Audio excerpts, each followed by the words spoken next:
அண்ணே தீப்பிடி இருந்தா கொடுங்கண்ணே. உங்க தெரியாம கேட்டுட்டா தெரியாம ஐயோ எவனே தெரியல எனக்கு. ஐயோப்பா வளர்ச்சோ சொல்றானே. ஐயோ டேய் போச்சி.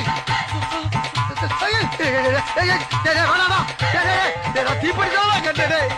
விடுறா இருக்குன்னு சொல்லு இல்லையே சொல்ல வேண்டியதா. ஏன்டா அப்படி வர சொல்றேன். தள்ளியாங்க. ஐயோ பாப்பம்மா.